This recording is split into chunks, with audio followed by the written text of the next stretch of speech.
have been talking about Parmenides, and we continue to talk about the methodology of Parmenides in comparison to some other philosophers in today's discussion. This is Dr. Ananya Barua, Associate Professor, the Department of Philosophy, Hindu College. Now, let us compare Parmenides' methodology with the Socratic and Platonic methods to show the continuity and evolution of philosophical reasoning from Parmenides to Socrates and then to Plato. Now, Parmenides' method name, if we are to give any, could be something like ontological deductive method, and his core aim was to discover absolute rational truth about being. Socrates' methodology, on the other hand, is Elanches or Socratic dialectic, and the whole aim was to expose ignorance and seek ethical definitions. Plato, on the other hand, his method's name is dialectic or philosophical assent, and the core aim was to discover eternal forms and the good through reasoning. Now, when we also talk about the key theme or the core concern of Parmenides, we knew that for Parmenides, his concern has been about what is being, what must be. For Socrates, it was about what is virtue, justice, pity. For Plato, it was all about what is true reality, what is the form of the good. So, the method type in Parmenides has largely been deductive reasoning from axiomatic truths. For Socrates, it has been Elanches, which is questioning to test beliefs, and for Plato, it has been dialectic assent, which is an assent from opinion to true knowledge. Further again, when we talk about the source of knowledge about Parmenides, we see it as reason alone. Senses are deceptive. For Socrates, it is about dialogue, irony, awareness of ignorance. And for Plato, it is a reason, recollection of forms. The role of the senses for Parmenides, it is rejected. For senses for Parmenides is illusion and opinion. For Socrates, it is senses are distrusted but not outrightly rejected, and for Plato, senses are again deceptive and overcome through philosophical education. So, about the role of logic again, in Parmenides we see that logic plays a very central and significant role in, and it is pure logic that reveals being. For Socrates, the role of logic is implied in questioning the structure. For Plato, the role of logic is structured to dialectics leads to higher knowledge. The structured dialectic leads to higher knowledge.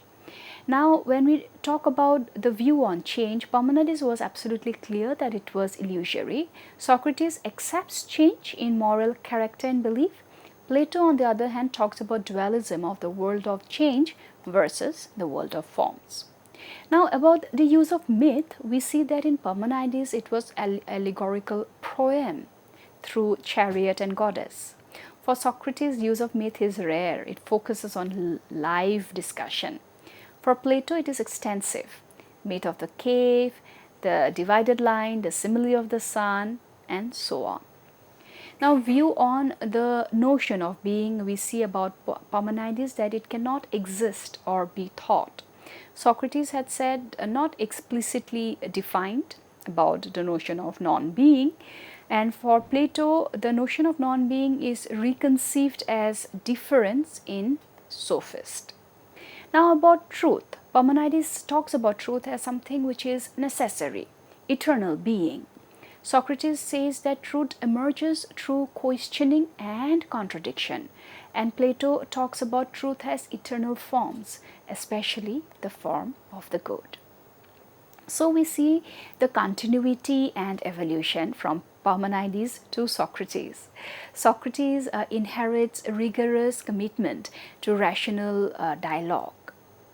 Though Socrates focuses on ethics, not ontology, he shares Parmenides' belief that to know truly is to go beyond appearances.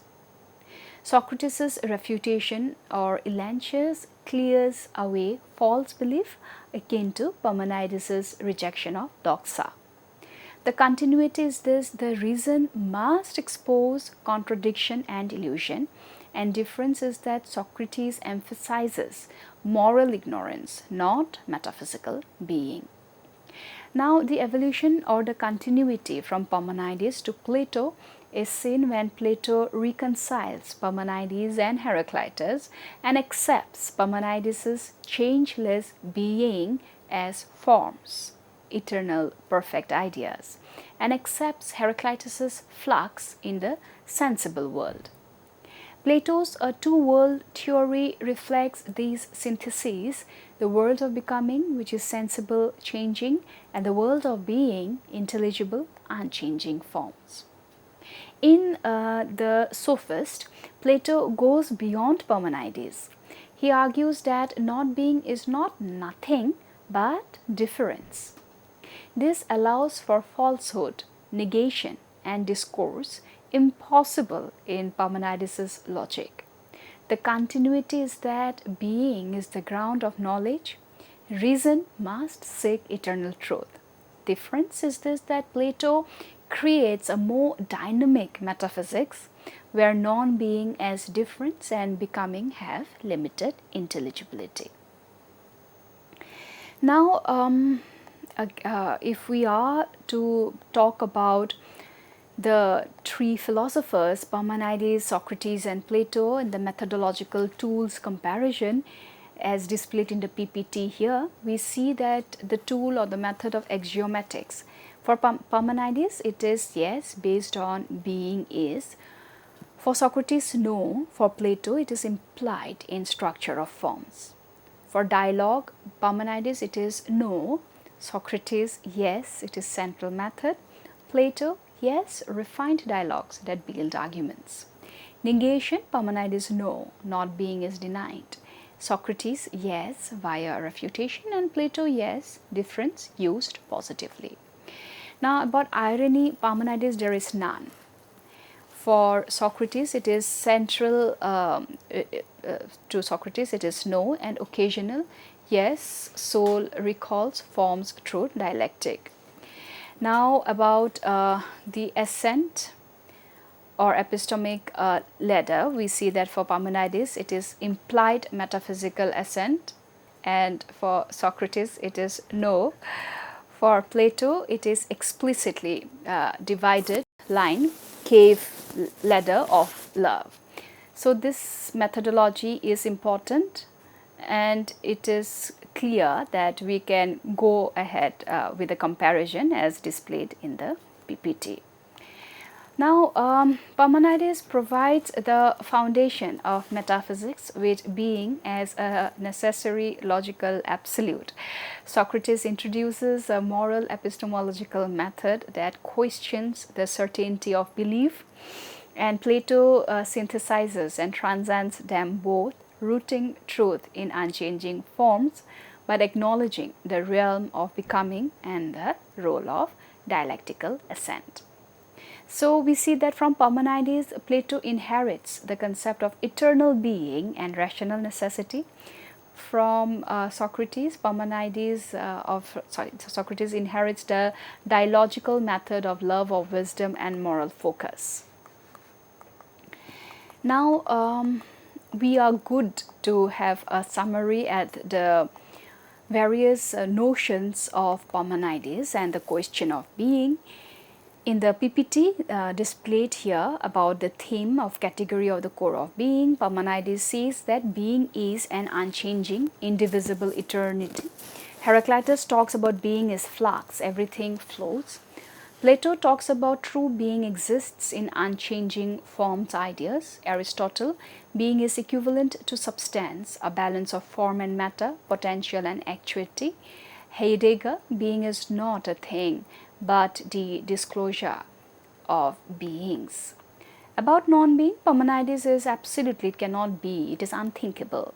Heraclitus states that it is implied in the unity of opposites. Becoming involves non-being.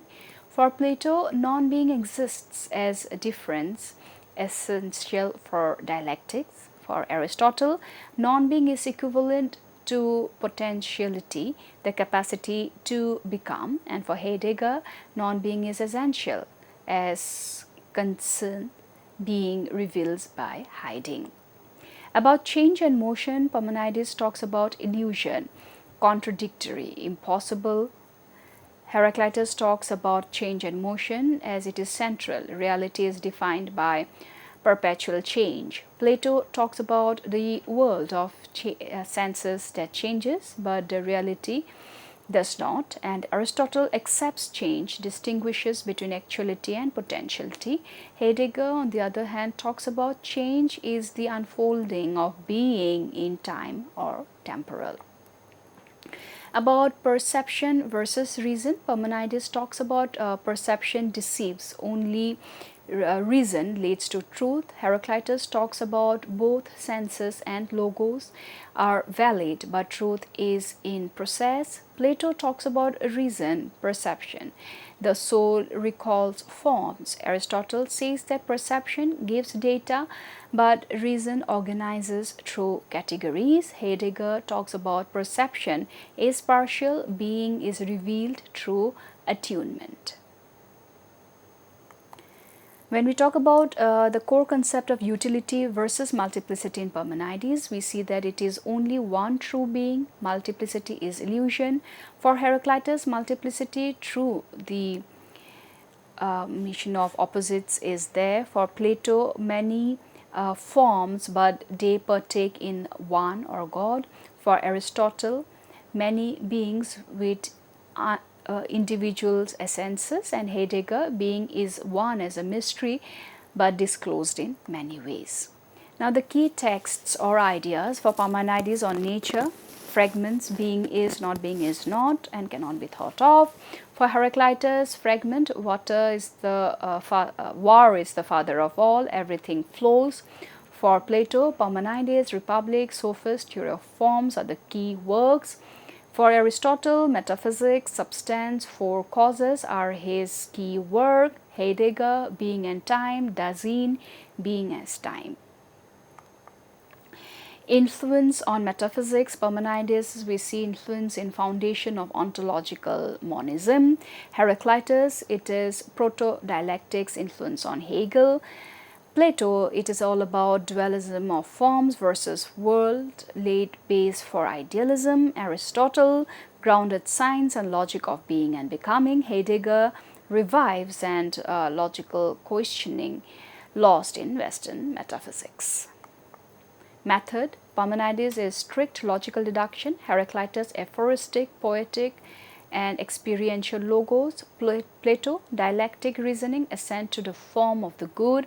Aristotle, systematic categorical analysis. Heidegger, phenomenology and hermeneutical method.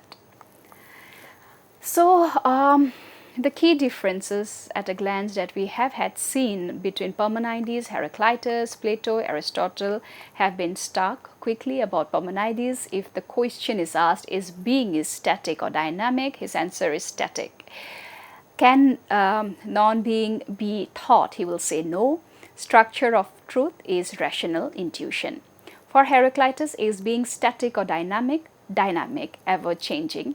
Can non-being be thought? Yes, that is what Heraclitus would say. It is a part of becoming.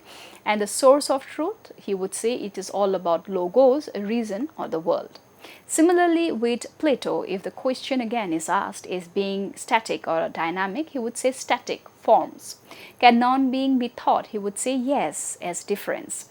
And the source of truth, dialectical reasoning. For Aristotle, is being static or dynamic? Dynamic. It has the potentiality to go from potential to actual. Can not being be thought? He would say yes, as potential. And the source of truth, he would say empirical plus logical. Now, what does being mean then? The linguistic and the logical roots have been interesting, and we see that in English and ancient Greek, the verb to be plays multiple roles. We have the form, the function, and there are certain examples. In the form, we have copula. What is copula? Copula which joins subject to predicate. For example, the sky is blue. Is here is the copula. In the existential notion, we find being as the form function of asserts existence. There is a God. Identity, it indicates sameness. A square is a rectangle. Modal or temporal, it indicates tense or possibility. He was wise.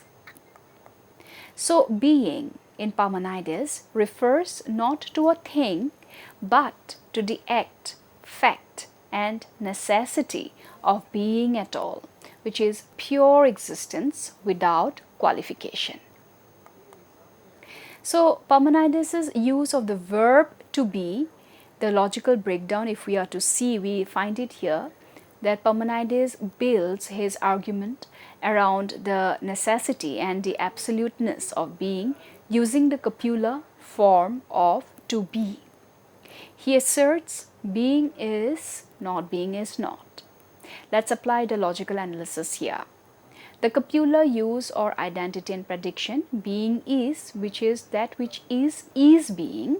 Here is functions as a logical identity. That is, being is equivalent to copula or isness. So for Parmenides, to be is both logically and ontologically fundamental, the foundation of existence and thought alike. So, the be plus ing, the grammatical insight into ontological absolutism, let's reflect on being as being from a grammatical and philosophical lens. The component of be, the function here is the root verb or copula, and the philosophical implication is it is basic existence, isness. Ing here, on the other hand, the function is present particle, gerund, and philosophical implication, it is ongoing continuous process in modern use. Thus, being is the noun form of existence, that which is abstract and total. However, in Parmenides' being is not just a process, unlike the modern sense where being can imply becoming. Parmenides' being is timeless, unchanging, and complete. Now, Parmenides' ontological axioms using the verb to be, let us try to translate his claim into logical propositions using the copula to be. The claim being is, if we just display the PPT here, which is being shown, the logical form is X equivalent to being. Not being is not will be EX. Here X is non-being. It is the same to think and to be, which means AX, think, is equivalent to being. Being is ungenerated. Again AX, X is being, X has no origin. Being is unchanging, AX, X is being, X is always identical with itself. Now this chart, logical chart, should help the logical enthusiasts to understand being logically. Now if we contrast with later uses of to be, we see that for Plato, to be as participating forms. For Aristotle, to be is multiple senses of to be: substance, quality, potential, actuality. Heidegger, to be is a question, not an answer. Being is not a being but the disclosure of beings. Parmenides, to be is a total presence, eternal being, necessary and unshakable. So for Parmenides, being is not a statement of occurrence but a logical and ontological axiom. The verb to be is stripped of tense, process and relativity. It becomes a pure affirmation or truth. Being, that is be plus ing, in modern grammar suggests continuity or unfolding, but Parmenides' being is not becoming, It is pure, changeless, timeless presence. To say being is to say all that can truly be said. Everything else is illusion. So the question then that should really strike us at this point of time is, are Heraclitus and Parmenides polar opposites, or were they necessary for the other to exist? Let us explore this dialectically by first examining their differences, then uncovering their underlying interdependence, and finally offering a philosophical synthesis. Now, at first glance, Heraclitus and Parmenides seem to propose opposite metaphysical visions. Heraclitus talks about everything flows, Parmenides talks about only being is, change is illusion. For reality, for Heraclitus, it is all flux, becoming, tension of opposites. For Parmenides, it is unchanging, eternal, indivisible being. For knowledge, Heraclitus says that wisdom lies in understanding change and logos, and Parmenides talks about knowledge as knowledge is gained through reason, rejecting sense-based opinion. The method of Heraclitus has been poetic aphorisms emphasizing on experience and logos. For Parmenides, it has been deductive logic emphasizing on pure reason. About non-being, Heraclitus talks about implied in becoming, and opposites require each other. Parmenides, on the other hand, talks about non-being as impossible and unthinkable. Clearly, Heraclitus affirms becoming, while Parmenides affirms being and denies all becoming. Their views negate one another on the level of metaphysical claims. They cannot both be true in a strict sense. So yes, in terms of content and approach, they are polar opposites. However, deeper view is needed or necessary for each other. For philosophically, they may be seen as mutually necessary. Here's why. Number one, dialectical necessity. The tension between Heraclitus and Parmenides sets the stage for the dialectic, a process of thought where truth emerges through opposites. Plato and later Hegel both needed both thinkers to construct a deeper synthesis. Plato posits unchanging forms in a world of changing appearances. Hegel defines becoming as the unity of being and nothing, explicitly reconciling Parmenides and Heraclitus. In this sense, they are philosophical friends, each one sharpening the meaning of the other. The second reason is epistemological complementarity. Parmenides teaches us that truth cannot rest on appearances. We need reason and logical necessity. Heraclitus reminds us that reality is never static and that insight arises through engagement with tension, conflict, and movement. Their methodologies, though opposite, correct each other's blind spots. Blind spot and who corrects? Let us quickly see. Parmenides denies empirical change. Heraclitus insists on dynamic reality. The blind spot, Heraclitus risks relativism, and who corrects it? Parmenides demands logical consistency. So the ontological depth, we could say that being for Parmenides and becoming for Heraclitus are not rivals but dimensions of reality. Parmenides sees the ground of all that is, being, as timeless foundation. Heraclitus sees the surface of appearance and transformation, becoming, as the world's dance. So the ontological depth, we see that being grounds reality, becoming expresses it. This notion is picked up in Plato in the world of being, of forms versus world of becoming, sensible world. Aristotle, potentiality in change versus actuality, essence. Heidegger, being is disclosed through time, not outside of it. So we see a philosophical synthesis: being needs becoming. Ultimately, to speak of being, one must distinguish it from not being or change, which is precisely what Heraclitus makes vivid. Likewise, to speak of flux and becoming, there must be something that becomes a kind of ground or stability which Parmenides secures. In this sense, Parmenides and Heraclitus are not enemies, but participants in the same question: what is real? Their divergence is not a contradiction, but a tension within truth. So we can say that they are not just opposites but interdependent. So opposites, the analysis, we would say that yes, in terms of metaphysical claims, one denies change, the other affirms it, and so the view would be they are opposites. About the necessity of each other, analysis is that yes, as intellectual foils, they deepen the inquiry into being. The view is necessary for each other. The resulting legacy, their dialogue underpins Plato's metaphysics, Hegelian dialectic, and Heidegger's retrieval of being. In the end, philosophy needs both the stillness of being and the fire of becoming. For truth lies not in choosing one, but in thinking them together.